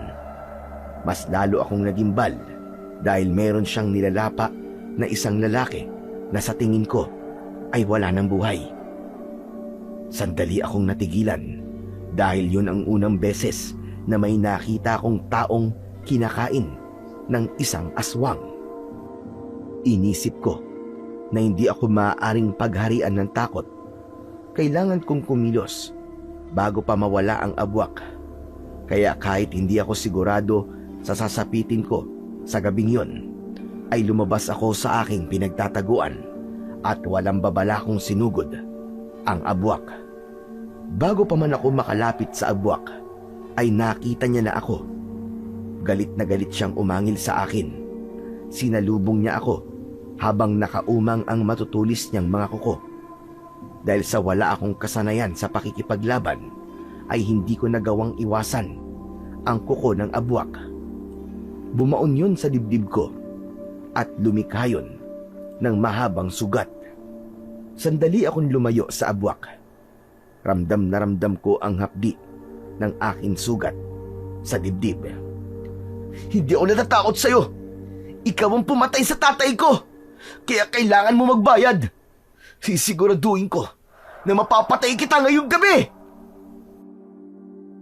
Muling umatake ang abwak. Hindi ako umalis sa aking kinatatayuan at inihanda ko ang sarili ko. Nang malapit na ang abwak, ay bigla niya akong sinunggaban. Sa bilis ng galaw niya, ay hindi ko man lang nagawang iangat ang aking itak. Natumba ako at pumaibabaw ang abwak sa akin. Tatagain ko sana siya, pero mabilis niyang nahawakan ang aking magkabila ang braso. Hindi maaari. Hindi mo ako mapapatay. Hindi ako papayag. Humanda ka sa akin. Kapag nakawala ako dito, tatagtarin kita ng pinong-pinong hayop ka. Nagpumiglas ako sa kagustuhan kong makawala, pero walang laban ang lakas ko sa lakas ng halimaw na abwak. Hanggang sa unti-unting lumapit ang nakanganganyang bibig sa akin. Tumulo ang malapot na laway ng abwak sa mukha ko. Hayop ka! Nakakadiri ka! Ang baho ng laway mo! Masahol pa sa imbornal! Naisip kong gantian ng abwak sa paraang alam ko. Mabilis akong nag-ipon ng laway sa loob ng aking bibig at saka ko yun idinura sa muka ng abwak. Tumama ang laway ko sa gilid ng pisngi ng abwak. Ngumisi ang abwak at nakakaloko nitong dinilaan ang laway ko gamit ang mahaba nitong dila. Napangiwi ako sa ginawa ng abwak. Ngunit nagtaka ko nang biglang tumirik ang mga mata ng abwak. Tumayo siya at naglakad, pero kapansin-pansin na nahihirapan siyang humakbang hanggang sa bumagsak siya at nangisay ang katawan niya habang bumubula ang bibig. Makalipas ang ilang segundo ay huminto na sa paggalaw ang abwak. May pag-aalinlangan ko siyang nilapitan. Sinipa ko ang tagiliran niya pero hindi na siya gumalaw. Yumukod ako at tinignan ko siya ng mabuti. Anak ng... Anong nangyari? Bakit bigla siyang namatay? Hindi kaya nalason siya sa laway ko? Nandilaan niya kasi yung laway ko ay bigla na lang siya nangisay. Kung ganun, may lason ang laway ko. Pero, paano nangyari yun? Naguguluhan akong napaatras. Nagulat ako nang bumangga ang likod ko sa isang tao. Mabilis akong humarap at aatakihin ko sana ang taong yun gamit ang itak. Pero natigilan ako nang malaman na si Tomas yun. Tol! Teka, ako to! Huwag mo naman akong tatagain, pambihira ka, oo. Magkaibigan tayo. Kala ko kung sino. Tomas naman, nakakagulat ka. Bakit ka kasi bigla-bigla na lamang lumilitaw? Sinundan kasi kita. Tapos, nakita ko na pinatay mo yung abwak. Pwede bang ibaba mo na yung itak mo? Pambihira ka, kinikilabutan ako sa'yo eh. Ay, sorry. Pasensya ka na, tol. Akala ko kasi abwak ka eh. Wow, ha? Excuse me. Itong itsurang to, pagkakamala mong abwak? Diyos ko. Uy, teka. Kanino bang kayon? Yan yung naabutan ko nilalapa ng abwak kanina. Sayang nga kasi, hindi ko na siya nagawang iligtas eh. Patay na siya nang dumating ako eh. Kawawa naman siya, Cardo. Talaga palang napakabangis ng mga abwak. Pero tol, grabe kang galing mo. Biruin mo, napatay mo yung abwak. Anong ginawa mo? Paano mo siya napatay? Alam mo, Tomas, sa totoo lang, hindi ko rin talaga alam eh. Tignan mo yung abwak. Masasabi mo kaagad na namatay siya dahil sa pagkakalason. Alam mo, Chong, sa tingin ko, namatay siya kasi nalason siya sa laway ko. Ano ka mo? Aba, paano naman mangyayari yun? Ano ka, ahas? Sinasabi mo bang may kamandag o laso ng laway mo? Ganun ba, ha, Chong? Natigilan ako sa sinabing yun ni Tomas. Naalala ko ang pagkagat ng puting ahas sa akin. Tol, mukhang alam ko na kung bakit nagkaroon ng lason o kamandag ang laway ko. Sigurado ko, dahil dun sa puting ahas na tumuklaw sa akin. Siguro isa siyang engkanto o kung anumang elemento. Tapos nang tuklawin niya ako, ay nagkaroon ako ng kakaibang kakayahan o kaya ay kapangyarihan. Tapos, ang susunod na mangyayari sa'yo, lilipad ka na. Piling mo ba superhero ka na niyan? Hoy, tol. Napaka-imposible naman yung sinasabi mo, pabihira ka. Siguro, may ibang dahilan kung bakit namatay yung abwak na yan. Malay mo. Aba, may sakit pala siya sa puso. Tapos bigla siyang inatake. Ikaw talaga, puro ka namang kalokohan eh. Ako pa ang puro kalokohan sa mga sinasabi mong yan, ha? Ikaw to nagsasabi ng mga bagay na ang hirap paniwalaan. Alam kong mahirap paniwalaan, Tomas. Kahit ako naguguluhan din dahil ngayon ko lang to nadiskubre. Pero kailangan kong patunayan to sa'yo para maniwala ka. Sandali lang. Naglakad-lakad ako hanggang sa may nakita kong mga langgam sa isang puno. O ito, tignan mo, Tomas, ha? Duduraan ko ang mga langgam. Dinuraan ko nga ang mga langgam. Nang binalot ng laway ko ang mga langgam, ay namatay kagad sila. O ano, nakita mo na? Namatay kagad yung mga langgam, oh. May lason talaga ang laway ko, tol. Pero, pwede rin namang namatay sila kasi nalulod sila sa laway mo. Ano kaya kung sa'yo ko subukan? Ngumanga ka tapos duduraan kita sa loob ng bibig mo. Iya, kadiri ka naman, tol. Ang balahura mo naman. Ay, sa bagay, hindi ko pwedeng gawin yun sa'yo kasi mamamatay ka panigurado. Diyos ko, ano po ba nangyayari sa kaibigan ko? Nakapatay lang siya ng abwak para na po siyang nababaliw. Uy, ano ka ba? Hindi ako nababaliw, Tomas, no? Sige nga, paano may papaliwanag na bigla na lang namatay yung abwak pagkatapos ng dilaan yung laway ko? Aba malay ko, basta nakita ko lang na sinunggabang ka ng aswang. Tapos nang tumayo siya, ay para ba siyang nanghina? Tapos yun, bigla na siya namatay. Kaya nga dahil dinilaan niya ang laway ko na may lason o kumandag. Nako, oo na. Kung yan ang gusto mong paniwalaan ay bahala ka na sa buhay mo. Ang mabuti pa ipuntahan natin si Kapitan para ipaalam sa kanya na may patay dito. Saka para malaman nila na ikaw ang pumatay sa abwak na yan. Meron ka rin palang sugat. Kailangan magamot yan. Sige. Pero pwede bang wag dating sabihin kay Kapitan na namatay yung abwak dahil sa laway ko? Bakit naman? Akala ko ba sigurado ka na dahil sa laway mo kaya namatay ang abwak? Baka kasi matakot ang mga tao sa akin Baka isipin nila na may kakaiba sa akin. Alam mo naman ang mga tao dito, di ba? Kapag nalaman nila na may kakaiba kang kakayan, ay kung ano na ang iisipin nila kagad sa'yo. Para namang sigurado ka talaga na ang laway mo pumatay doon sa abwak. Pero sige na nga, tumatagal na tayo rito Tara na! Magkasama kaming lumabas ni Tomas ng gubat at dumiretso kami sa bahay ng kapitan sa aming baryo.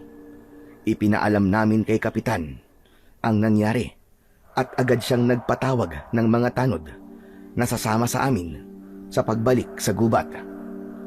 Pagdating sa kinaroroonan ng bangkay at ng abwak ay nagimbal sina kapitan at ang mga tanod sa kanilang nakita.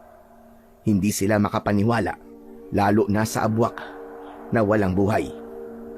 Ako ang nagpaliwanag kina kapitan kung ano ang abwak base sa sinabi sa akin ni Lolo Milan. Nalaman din namin na ang naging biktima ng abwak ay nakatira pala sa ibang baryo. Kinabukasan ay mabilis na kumalat sa baryo namin ang pangyayaring yon. Marami ang hindi makapaniwala na may aswang pala na nagtatago sa gubat sa baryo namin. May ilan din na humanga sa akin dahil nagawa kong patayin ang abwak. Pero sa kabila ng lahat, patuloy pa rin akong nagtataka kung tama ba ang hinala ko na ang laway ko ang dahilan kung bakit namatay ang abwak. Isang umaga, bumisita si Lolo Milan sa bahay ko habang nagsisibak ako ng kahoy.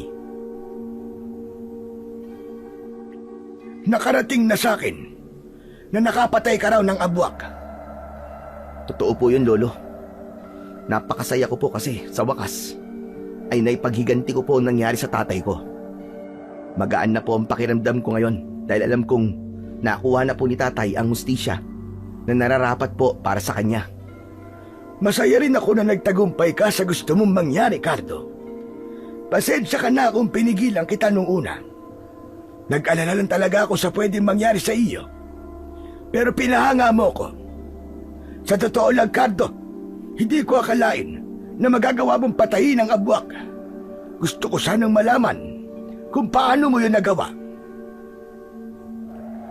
Lolo Milan, hindi ko po alam kung maniniwala po kayo sa akin Pero sa tingin ko po, ay namatay yung abwak dahil sa laway ko. Dinuraan ko po kasi siya sa muka, tapos dinilaan niya po yung laway ko. Pagkatapos po nun, para po bang nalason siya? Sandali, tama ba narinig ko? Nalason sa laway mo yung abwak? Yun nga po ang nakita ko. Pero hindi po ako sigurado, Lolo Milan. Pero kung totoo yan sinabi mo, paano namang nalason ang abwak sa laway mo? Anong meron sa laway mo? Ang hinala ko po kasi ay may kinalaman po yung puting ahas na kumagat sa akin. Sa tingin ko po, Lolo Milan, may wagang ahas yun. Baka po engkanto yun o kung anong elemento. Baka po nang kagating niya ako ay may naipasya sa akin na kapangyarihan. Siguro po, nakuha ko po ang isa sa mga kakayahan ng ahas at yun po yung pagkakaroon ng makamandag na laway. Sandaling natahimik si Lolo Milan. Alam kong pinag-iisipan niya ang mga sinabi ko. Kung totoo yan sinabi mo, ibig sabihin ay maaari mong magamit ang kakayahan mo na yan para makipaglaban sa iba pang mga aswang. Wala na po akong balak makipaglaban pa sa mga aswang, Lolo Milan. Okay na po ako na napatay ko po yung abwak na pumatay po sa tatay ko. Hindi natin alam kung ilan ang abwak na nasa gubat o kung ano pang mga aswang ang naroon. Pero ang importante sa ngayon ay nagawa mo ng ipaghiganti ang tatay mo. At sana, masiguro mo kung totoo nga ba ang kakayahan mo na yan. Umango ako kay Lolo Milan. Matapos ang aming pag-uusap ay nagpaalam na siya sa akin. Nang mag-isa na ulit ako, ay nag-isip ako ng paraan kung paano ko mapapatunayan kung totoo nga bang may kamandag ang aking laway. Nasa gitna ako ng pag-iisip nang si Tomas naman ang dumating. May dala siyang sako na wala kong ideya kung ano ang laman. Ipinakita sa akin ni Tomas ang laman ng sako at nagulat ako nang malaman na meron doon 2 itim na daga. Oh, bakit may mga dala kang daga? Pambihira ka. Huwag mo sabihin na daga na ang mga hinuhuli mo ngayon kasi takot ka sa ahas, tol. Walang bibili niyan sa'yo. Peste ang mga yan eh. Ano ka ba lamang, Cardo? Ito ang gagamitin natin para malaman natin kung totoo nga na may kamantagan laway mo. Hindi ko gusto yung naiisip mo, ha? Alam kong gusto mong duruan ko yung mga daga. Nakakaawa naman ng mga yan. May buhay din ang 2 yun, tol. Ano ka ba naman? Talagang nakokonsensya ka pa? Nakapatay ka na nga ng abwak. Dapat lang naman kasi sa mga abwak yun eh. Kasi taong pinapatay nila. Pero wisyo tong mga daga sa bahay namin kaya hinuli ko. Galit na galit si nanay sa mga to kasi nga ninangat-ngat ng mga ito ang damit namin. Kaya sige na, tol. Duraan mo na tong mga daga para malaman natin kung totoo nga yung kapangyarihan mo. Sige na nga, para matahimik ka na, saka para mapatunayan ko na tama nga sinasabi ko sa'yo kung bakit nagawa kong patayin yung abwak. Sinilip ko ang 2 daga na nasa sako. May konting konsensya akong naramdaman dahil wala naman silang ginawang masama sa akin para patayin ko sila. Pero alam kong yun ang isa sa mga paraan para malaman ko kung totoo nga ba ang sinasabi ko kay Tomas na may kamandag ang laway ko. Nag-ipon ako ng laway sa loob ng bibig ko at malakas ko yung idinura sa mga daga. Nang lumapat sa mukha ng isang daga ang laway ko, ay agad siyang namatay. Ang isa naman ay dinilaan ang mukha ng namatay na daga at sunod yung namatay. Namamanghang nagkatinginan kami ni Tomas. Totoo nga, tol. Totoo nga. May kamandag ang laway mo. Sabi ko naman kasi sa iyo, Tomas eh. Siguro naman naniniwala ka na sa akin ngayon. Ang hirap naman kasi talagang paniwalaan eh. Pero ngayon, naniniwala na talaga ako. Kung ganun, maaaring totoo rin ang sinabi mo na dahil sa puting ahas, kaya ka nagkaroon ng ganyang kakayahan. Yung puting ahas na yun lang talaga ang naiisip kong dahilan kung bakit ako nagkakaganito, Tomas. Simula kasi nung tuklawin niya ako, ay saka lang naman ako nagkaganito eh. Grabe, ang astig mo na, tol. Biruin mo, ikaw lang ang taong kilala ko na may kamandag ng ahas. Magagamit mo yan sa iba pang bagay. Ano kaya kung bumuo tayo ng palabas? Yung ikaw ang papanoorin ng mga tao tapos duduraan mo mga daga para makita ng mga tao na may kamandag ka. Nako, kikita tayo ng malaki kapag pumayag ka, Chong. Loko ka. Ginawa mo pa akong atraksyon sa perya. Pero seryoso na, Tomas. Alam ko na may dahilan kaya ako nagkaroon ng ganitong kakayahan. At yun ay upang ipaghiganti ang tatay ko. Nagawa ko ng patayin ng abwak. Kaya wala na akong dahilan para gamitin pa ito. Ikaw ang bahala, Cardo. Ikaw pa rin ang masusunod kasi katawan mo yan eh. Ako naman nagsasuggest lang ng pwede nating pagkakitaan. Kung ayaw mo, wala naman ako magagawa. Hindi kita pipilitin. Natawa ako sa ideyang yun ni Tomas. Ngunit sa loob-loob ko ay labis akong namangha dahil napatunayan ko na totoong may kamandagdang ahas ang aking laway. At yun talaga ang kumitil sa buhay ng abwak na nakaharap ko nung nakaraang gabi. Lumipas ang mga araw at naging normal naman ang buhay ko. Nagpatuloy ako sa panghuhuli ng mga ahas sa gubat upang pagkakitaan, habang si Tomas ay nagkaroon na ng trabaho sa bayan, kaya hindi na siya sumasama sa akin. Naging masaya naman ako para kay Tomas dahil alam ko na hindi para sa kanya ang trabaho ko dahil takot siya sa ahas. Hindi ko na rin ginamit pa ang kakaibang kakayahan ko dahil naniniwala ako na wala ng dahilan para gamitin ko pa yon. Ngunit isang araw, isang balita ang ipinaaabot sa akin ni Lolo Milan na talagang ikinagulat ko ng sobra. Isang umaga, bumisita si Lolo Milan sa bahay ko. Sa labas kami nag-usap habang nakaupo sa mahabang upuan na nasa ilalim ng puno ng mangga.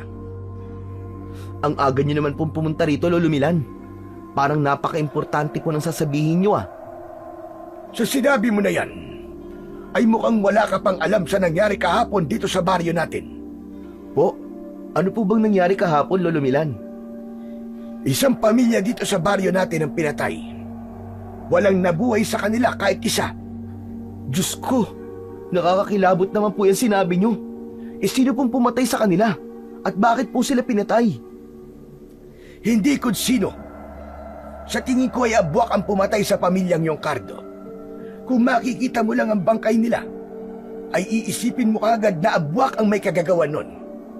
Karumal-dumal ang paraan ng pagpatay sa kanila. Nakakapanlumo dahil dalawa sa kanila ay mga bata pa. Ang ibig niyo po bang sabihin, may abwak pa sa gubat? At ngayon ay umaatake na sila sa baryo natin? Yan ang hinala ko. Sa tingin ko ay gumaganti sila sa atin dahil sa pagpatay mo sa isa nilang kasamahan. At bakit naman nila gagawin yun? Sila ang unang gumawa ng hindi maganda sa akin. Pinatay nila si tatay kaya gumanti lang naman ako. Pero ang mga abwak ay hindi gaya nating mga tao kapag nag-isip. Wala silang pakialam sa paghihiganti mo, Cardo. Basta't ang alam lang nila ay isa sa mga kasamahan nila ang pinatay mo. Kaya maaaring nagsisimula na sila sa paghihiganti sa baryo natin. Kung ganun, ako pala ang lumalabas na may kasalanan kung bakit namatay ang pamilyang yon at may posibilidad na umatake ulit ang mga abwak.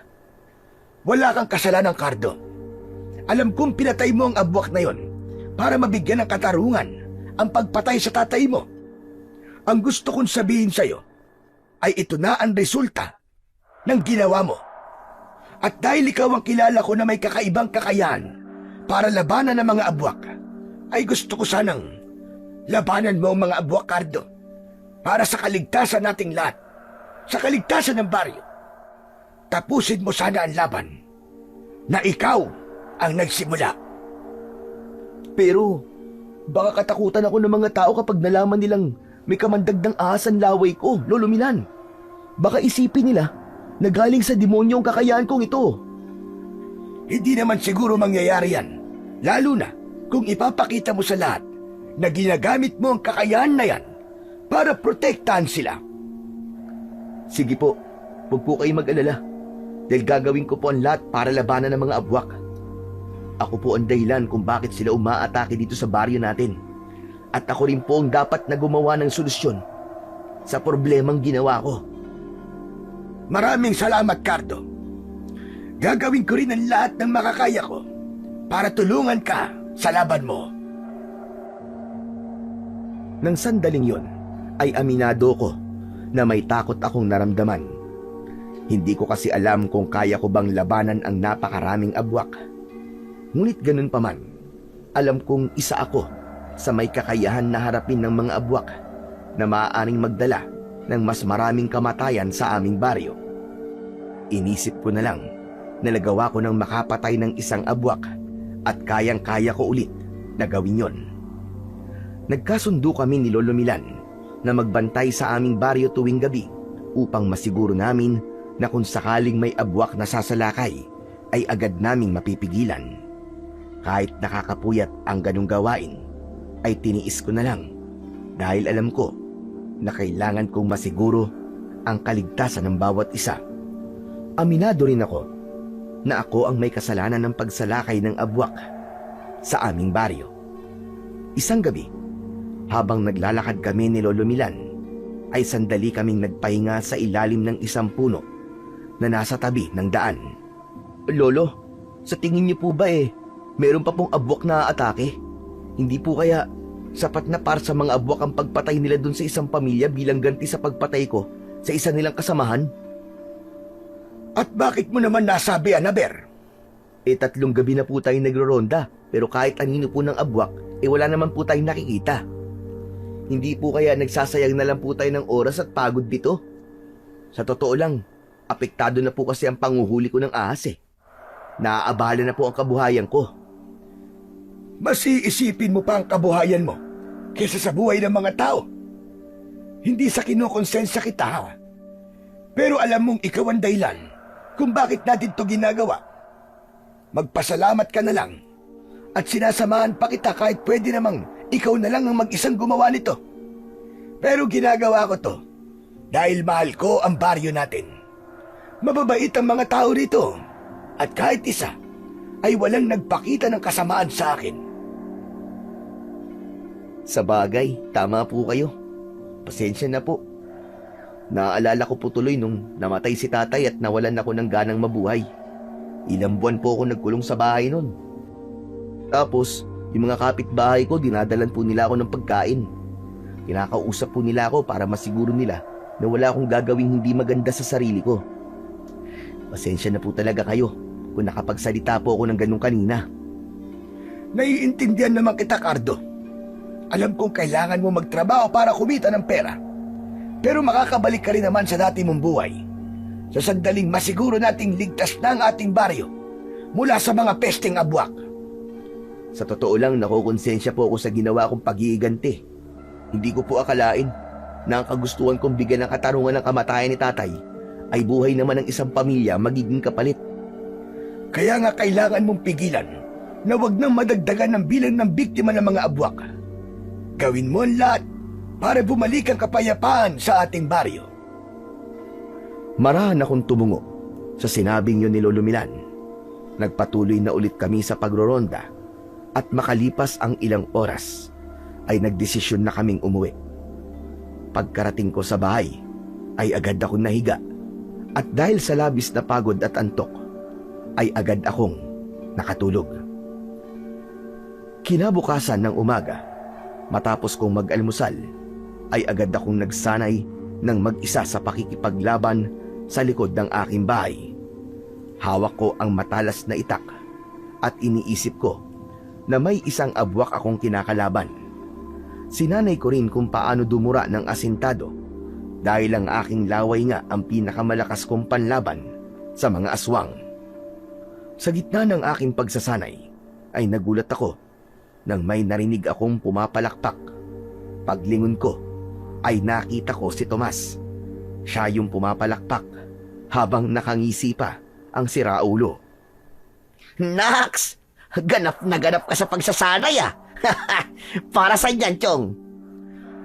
Pwede ba lubay-lubayan mo muna ako ngayong araw? Wala akong oras para makipag-usap sa'yo. Wow! Ang sungit mo naman yata ngayon, Chong. Ano? Para saan nga yung ginagawa mo? Kailangan ko magsanay dahil may mga abwak na maaaring umatake dito sa atin. Hindi mo ba alam yung isang pamilyang pinatay ng mga abwak? Narinig ko nga yun, Chong. Pero paano ka naman nakakasiguro na abwak nga may gawa nun? Yun ang sinabi sa akin ni Lolo Milan. Ang sabi niya, baka gumaganti ang mga abwak sa baryo natin dahil sa pagpatay ko sa isa nilang kasamahan. Ibig sabihin, gumanti ka sa kanila tapos ngayon, sila naman ang gumaganti? Ganun na nga, Tomas. Kaya wala akong magagawa kundi ang harapin sila dahil ako may kagagawa nito. Kung ganun, magagamit mo na lang gustong kapangyarihan mo, tol. Excited na akong makita kang nakikipaglaban sa mga abwak. Paniguradong isang dura mo lang, tepok na kagad silang lahat. Talagang natuwa ka pa na makikipaglaban ako sa mga abwak, no? Samantalang nung una, grabe ka kung pigilan akong labanan yung abwak sa gubat. Kasi wala ka pang kamandag dun Pero ngayon, iba na. May kapangyarihan ka ng magagamit sa pakikipaglaban mo sa mga agwak. Hindi mo ba naisip, tol, na baka binigyan ka ng ganyang kakayahan para magamit mo talaga sa ganitong pagkakataon? Baka mabuting engkanto yung puting ahas na yon at gusto ka lang niyang tulungan. Ewan ko, tol. Di ko na talaga alam kung sumpa o ano ba tong kakayahan na meron ako. Pero isa lang ang sigurado ko. Kailangan ko tong gamitin para protektahan ang baryo natin. Para ka talaga superhero, Chong. Nakaka-proud na meron akong kaibigan na kagaya mo. Baka kailangan mo naman ng sidekick dyan. Baka naman, pwede ako ron. At bakit ko naman kakailanganin ng sidekick? Hindi ba ganun ng mga superhero? Meron silang mga sidekick. Sino pa ba magiging sidekick mo? Kundi ako lang, di ba? Kung kukuha ako ng sidekick, yung hindi matatakutin, paano kita magiging sidekick kahit nga sa bulate takot ka? Saka hindi ito isang laro, Tomas. Totoong laban ang kailangan kong harapin. Delikado ang ganitong bagay sa mga kagaya mo. Sa bagay, wala akong kakaibang kakayahan na kagaya mo. Pero good luck sa'yo, Chong, ha? Sana ay magtagumpay ka sa ginagawa mo. Basta wag ka mag-alala. Kapag kailangan mo ng tulong, gagawin ko ang lahat na makakaya ko. Maraming salamat, Chong. Sige na, iwan mo na muna ako dito. At hindi ako makakapag-concentrate sa pagsasanay kapag nandyan ka. Grabe naman siya. O sige na, halis na ako. Matapos magpaalam ni Tomas, ay umalis na siya. Habang ako naman ay ipinagpatuloy ang aking pagsasanay. Sa mga lumipas na gabi, ay wala kaming pinalampas ni Lolo Milan. Palagi kami lumalabas para magronda. Dumating na ako sa punto na para bang napapagod na ako sa aming ginagawa.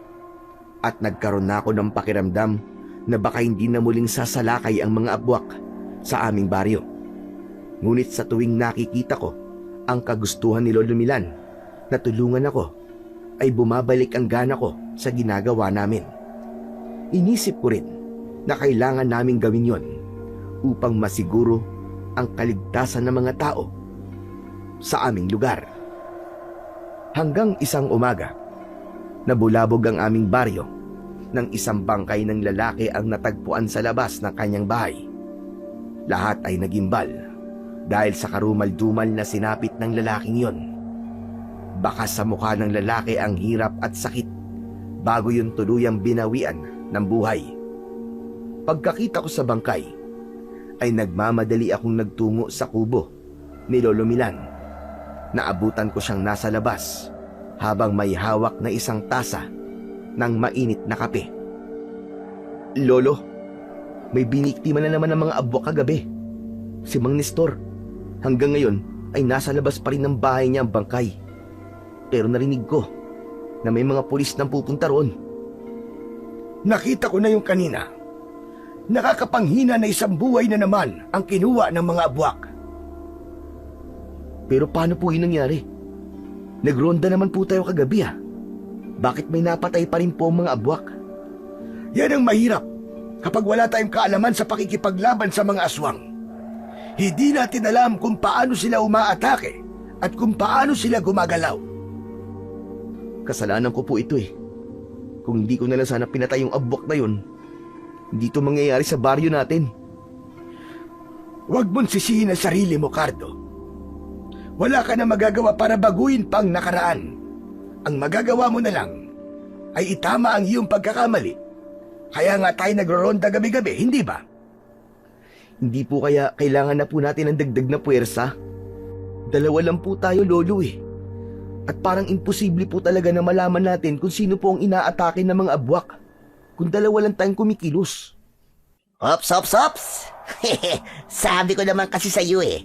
Gawin mo na akong sidekick, tol. Nagulat kami ni Lolo Milan sa biglaang pagdating ni Tomas. May dala siyang sibat na gawa sa kawayan. Nakasampay yon sa likod niya na parang isa siyang mandirigma na handang lumaban. Tol, kahit wag mo na akong gawing sidekick mo, isama mo na lang ako sa pagroronda niyo ni Lola Milan. Okay na sa akin yun. Oh, nandyan naman pala si Tomas eh. Kahit isa lang siya, ay malaking tulong din yan sa atin. Pero, Tomas, matatakot din ka, di ba? Saka baka mamaya kung ano pang mangyari sa'yo eh. Dagdag lang yan sa konsensya dadaling ko. Ano ka ba naman, Cardo? Kaya ko lang sarili ko ngayon. Saka, gusto ko rin naman na may mapatunayan dito sa baryo natin, ano? Ang tingin kasi ng mga tao rito sa akin duwag daw ako. Gusto ko na maalis yung Cardo. Kaya sana, hayaan mo naman akong tumulong sa inyo. Sigurado ka ba dyan? Oo naman, 100%. Kita mo naman, no? Gumawa pa ako ng pagkaganda-ganda at pagkatalas-talas na sibat para meron akong armas. O sige, pumapayag na akong sumama ka sa amin ni Lolo Milan. Pero kapag may nangyaring masama sa'yo, walang sisiyan ha. Huwag kang mag-alala. Hindi kita sisisihin kahit mamatay pa ako. Saka sigurado naman ako na kaya mo kaming protektahan, di ba? Isadura mo lang sa mga abwak, siguradong tepok lahat sila. Lolo, pumapayag ka ba na isama natin sa pagroronda si Tomas? Kung gusto niya ba bakit natin siya pipigilan? Sa kagaya na sinabi mo kanina, kahit isa lang ang dumagdag sa atin, ay malaking bagay na yon. Tama po kayo. Kailangan na matapos kagad ang problemang ito para makabalik na po tayo sa normal nating mga buhay. Ang problema lang talaga natin ay hindi natin alam kung kailan aatake ang mga abwak dito sa baryo. Hindi tayo magiging kampante hanggat alam natin na naroon pa rin sila sa gubat at doon ay nagtatago. Bakit kasi hintayin pa natin sumalakay sila sa baryo natin Bakit hindi na lang tayo sumalakay sa kanila, di ba? Nanlaki ang mga mata ko sa sinabing yun ni Tomas. Hindi ako makapaniwala na maiisip niya ang ganong ideya. Tama ka, Tomas. Siguro panahon na para tayo na ang sumalakay sa mga abwak. Dahil kung hihintayin pa natin sila sumalakay sa atin, ay may posibilidad na may mga buhay pa na mawawala. O di ba? Sabi ko naman sa'yo, kailangan talaga ako sa grupo Makakatulong din ako sa inyo. O siguro naman, bilib ka na sa akin ngayon, di ba? Oo na. Ang mabuti pa ay planuhin na natin kung anong gagawin natin. Mas maganda kung ngayong araw na natin sisimulan ang pagganap sa mga abwak na naroon sa gubat. Sumang-ayon naman sina Lolo Milan at Tomas sa sinabi ko. Kinuha ko muna sa bahay ang aking itak at saka kami nagtungo sa gubat upang hanapin ang kinaroroonan ng mga abwak. Makalipas ang halos 2 oras, ay bigo pa rin kaming makita kung saan ba naglulungga ang mga pesteng abwak. Hanggang sa isang kuweba ang nakita namin. Pero nang pumasok kami roon, ay wala roon ang aming hinahanap na mga halimaw. Hanggang sa isang malawak na lupa sa gitna ng gubat ang aming nakita. Agad naming napansin ang mga natuyong dugo roon at ang masangsang na amoy na animo ay mga bulok na karne. Nagimbal din kami dahil meron doong mga buto ng tao. Sa tingin ko, ay nasa lungga na tayo ng mga abwak. Hindi ako maaaring magkamali. Nandito na tayo sa lugar nila. Teka, Lolo Milan. Sigurado po ba kayo? Bakit wala po akong nakikitang kahit isang bakas man lang ng abwak? Hindi ba nasabi ko sa noon na may kakayahang magtago ang mga abwak sa ilalim ng lupa? Ginagawa nila yon para hindi kagad sila makita ng kanilang mga biktima. Kaya malamang ay sa mga oras na ito ay nagtatago lang sila sa lupang kinatatayuan natin. Kaya mag-iingat kayo. Pero Lolo Milan, hindi po ba pwedeng hukayin na natin sila sa lupa? Wala tayong kagamitan sa paghuhukay. Isa pa, mapapagod lamang tayo kapag ginawa natin yon at mauubos ang ating lakas panigurado. Ang naiisip kong paraan ay hintayin nating dumilim at sigurado ko sa oras na yon ay kusa na silang lalabas sa kanilang pinagtataguan at doon naman tayo kikilos. Sinunod namin ang sinabi ni Lolo Milan. Nagtago muna kami at matyaga kaming naghintay. Pagsapit ng hapon ay sandaling umalis si Tomas at nang bumalik siya ay may dala-dala na siyang mangga at kaimito. Aniya ay alam niyang gutom na kami kaya naghanap muna siya ng makakain. Hanggang sa tuluyan ng kumagat ang kadiliman. Nagpasalamat ako dahil bilog ang buwan, kaya kahit papano ay naaaninag pa rin namin ang buong paligid. Nang sandaling yon ay hindi ko na inalis ang tingin ko sa malawak na bakanting lupa na nasa gitna ng gubat. Hindi nagtagal ay nagsimula ng gumalaw ang ibabaw ng lupa na para bang humihingayon. Ayan na! Humanda kayo! Lalabas na ang mga abwak anuman sandali! Maya-maya nga ay isa-isa nang lumabas ang mga halimaw na abwak mula sa ilalim ng lupa. Umangil sila ng sabay-sabay na nagdulot ng pagtaas ng aking balahibo. Amoy na amoy din ang mabahong singaw ng hangin mula sa kanilang katawan at bibig. Diyos ko po! Anak ng tetengay! Ang dami nila! Sigurado ba kayo na kaya natin sila? Mga kampuni sa talas lahat ng mga yan, tignan mo ang itsura, oh! Yan ang sinasabi ko sa'yo eh. Huwag kang duwag. Kailangan natin silang kayanin. Nandito na tayo, kaya hindi na tayo maaaring umatras. Pero may naiisip ako. Akin ang sibat mo, Tomas. Lolo Milan, akin na rin po ang itak ninyo. Bakit? Anong gagawin mo? Basta, magtiwala lang po kayo sa akin. Nang iabot sa akin ni na Lolo Milan at Tomas ang kanilang mga armas, ay nilagyan ko kagad ng laway ang dulo ng sibat ni Tomas. Pinahiran ko naman ang buong itak ni Lolo Milan ng laway ko at saka ko yun ibinalik kagad sa kanila. Yak, pambihira! Kakadiri ka talaga, tol! Bakit mo naman nilagyan ng laway mo ang armas namin ni Lolo? Huwag ka na nga magreklamo. Ginawa ko yun para mas maging epektibo ang armas nyo laban sa mga abwak.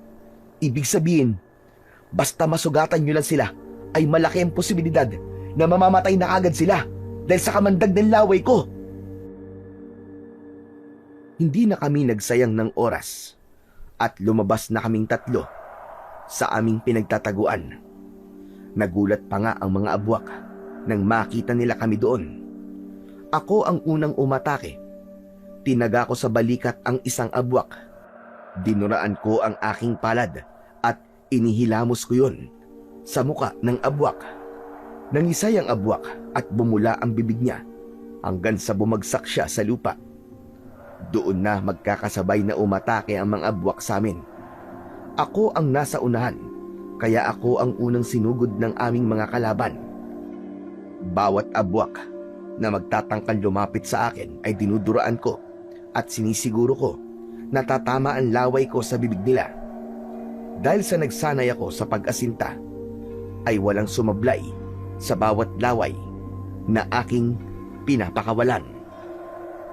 Kapag may nakakalapit sa akin, ay dinuduraan ko ang aking palad at saka ko ihihilamos yun sa kanilang muka.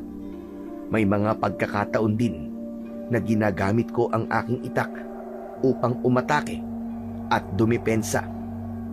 Sa loob lang ng ilang minuto ay nagawa ko ng patayin ang lahat ng mga abwak na nakikita ko. Nakabulagta ang walang buhay ng mga abwak at lahat ay namatay nang dahil sa aking makamandag na laway. Hindi mo na pala kami kailangan dito eh.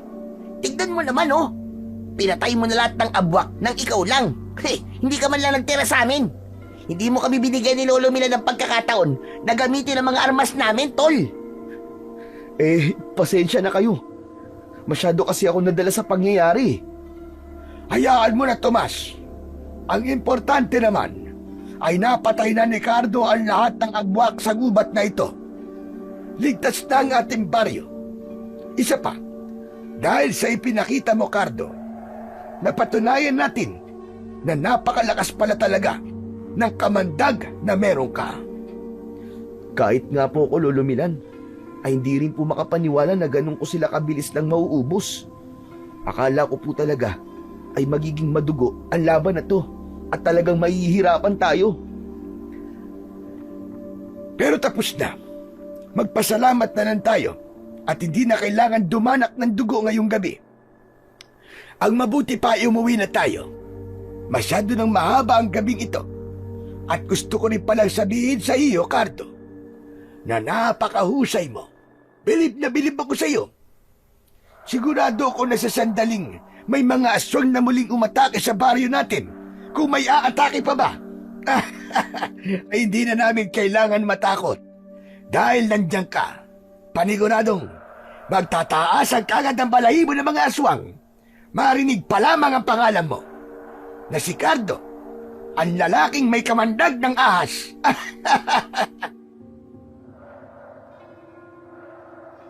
Nang dahil sa sinabing yon, ni Lolo Milan ay isang bagay ang aking napagtanto.